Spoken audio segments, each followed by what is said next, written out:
Hello there, this is your friend Kevin, and this is your vibe of the day.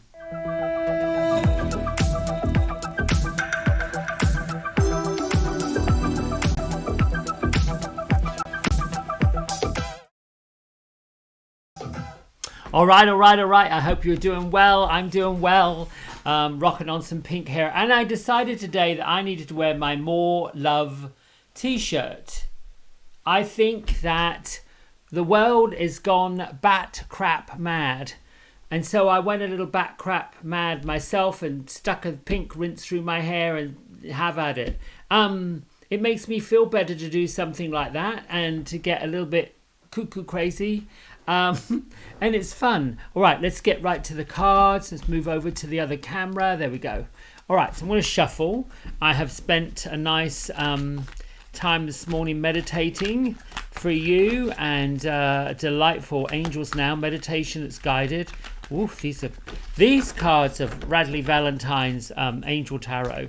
There are 78 of them in here. Usually I'm used to working with obviously the amazing Carl Gray's Oracle decks. Well, there's two that came out. That was a jumper. So 3 of Summer popped up. Playfulness that's coming up for me. So I'm going to put that there as sort of the extra card. And then we are going to, you know what, just cut it into 3, 2, 3, put them back together, and then pick one straight from the top. All right, 3 of Winter and the 3 of Summer.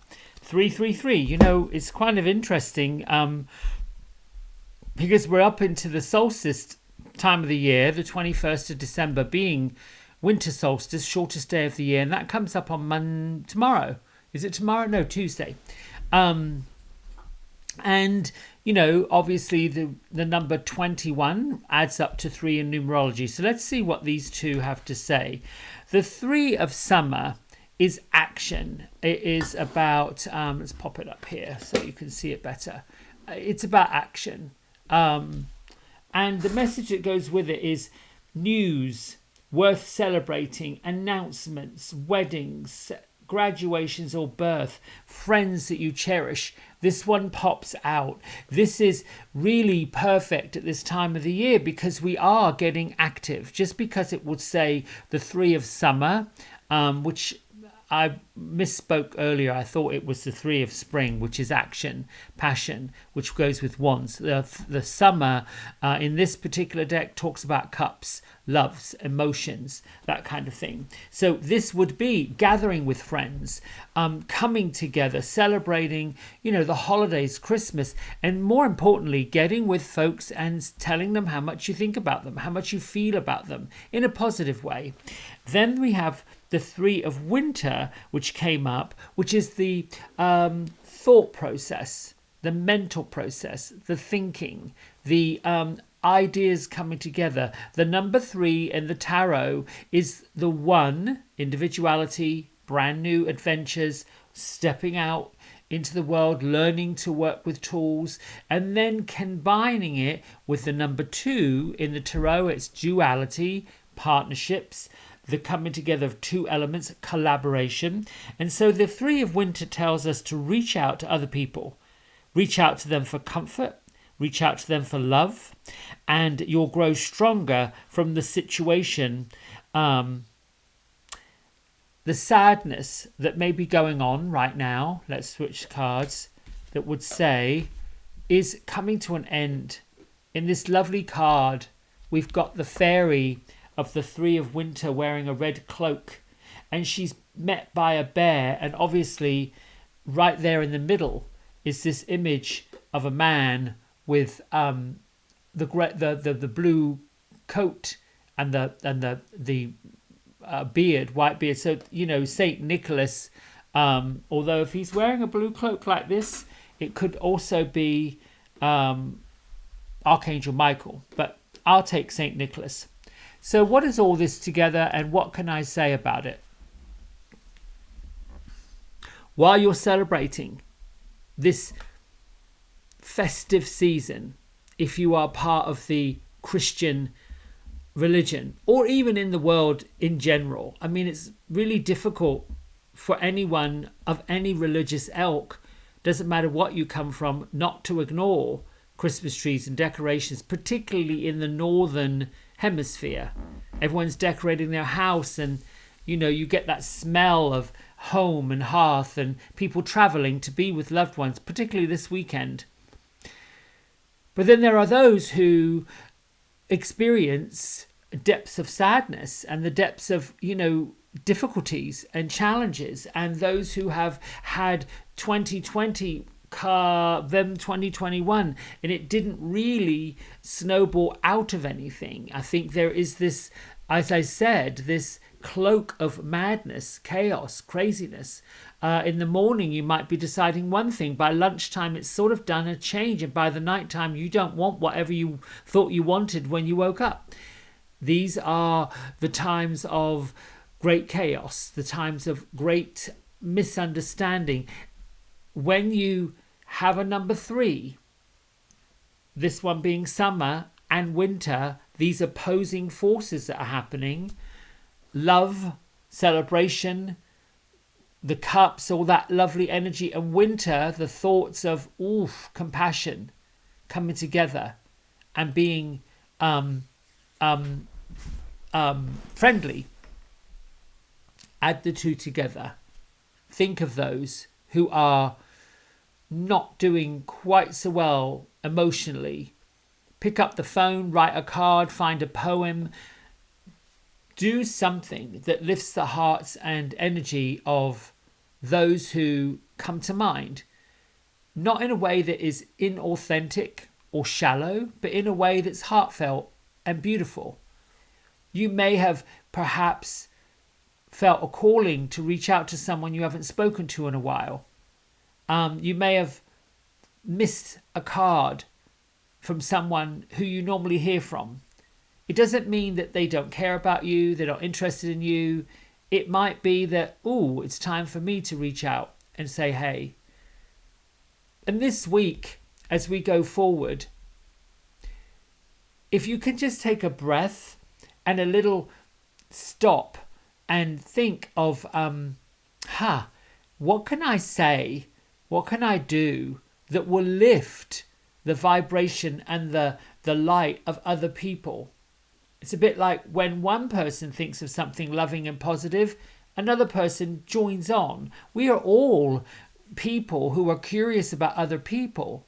And I don't know about you, but I'm getting a little tired and the ratchet ones that want to point the fingers and put up their stuff, run their political crap across the pages of social media. I mean, I'm on social media. This is going out on YouTube. It'll be shared on Facebook. But good gracious me, I have to keep going with all the negative claptrap. And really, I've talked to clients and friends and they feel the same way. Do things that make people smile from the inside out. Do things that make people giggle from the inside out. Really, it's a choice. I might be criticized by saying, well, how do you laugh and you giggle when things are so this and so that? You just do. Really, you just do. Have you ever watched a baby walking around in a soiled diaper? Doesn't matter what, doesn't matter. All this mess is just falling all over the place. They fall down, they have a little bit of a grizzle and they get right back up. It's a choice. Tears of joy, tears of laughter, tears of sadness, it's all cleansing. It's all clearing.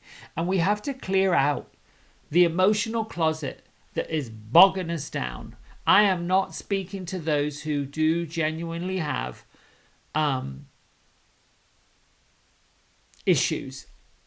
Mental health is a huge issue and should be addressed, should be met with compassion, should be met with support. So this is not including those folks who really do deal with an issue that they've dealt with and are getting help for. They need compassion. They need love. And somehow a way to cope. The world needs a way to cope. The planet needs a way to cope. And this is why things are being stirred up. You're either on board or you're whoosh whoosh be gone. That's about all I got to say about that, really. If you're not for the highest good of yourself and other people, get that F out the way. That's all I got to say. Sorry. All right, let's go on to... why did I say sorry? I'm not sorry. I'm just truthful. I'm just serving up the tea. Every so often I find myself getting a bit ratchet and going off and ripping it up, and then I'm like, oh, I'm so sorry. No, I'm not. No. This bullying, this cyberbullying, this pointing fingers, this putting up stuff that says whatever it says. You've got an agenda, you've got a choice, you've got a belief.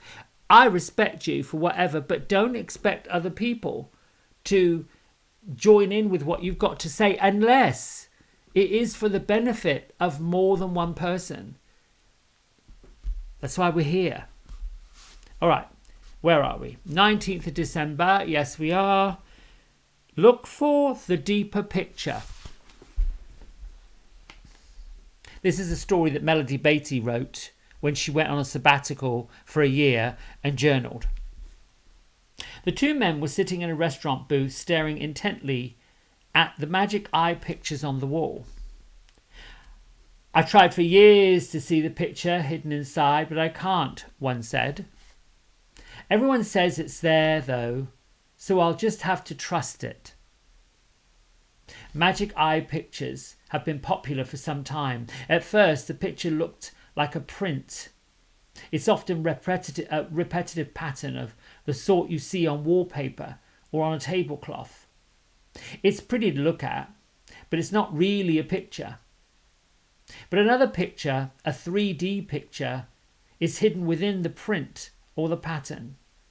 One you can see only if you relax your vision and look in that special way. Then the real picture, the deeper picture, appears. I've always thought these pictures contain a lesson. They remind us to look past the daily superficial events of our lives and trust that there is meaning, that there is a deeper picture, one that can be seen only with the eyes of the soul. As we go through our days, weeks and months, and what we're experiencing doesn't make a lot of sense, sometimes it causes downright distress. We're uncomfortable. We feel out of place. We wonder if what we see is there. Those are the times to stop. Stop staring so hard. Relax your vision. Let the deeper picture and the deeper picture come to us. Life goes on with all its troubles, stresses, changes and disappointments, but it isn't disconnected. It isn't a series of random events. It's not punishment. And it's not without meaning. Something important is being worked out in your life and in your soul. Learn to relax.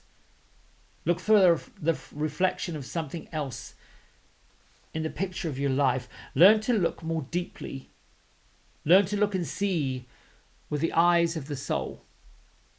Sometimes, like the man in the restaurant, if we can't see the picture or the real meaning, we just have to relax and trust that it's there.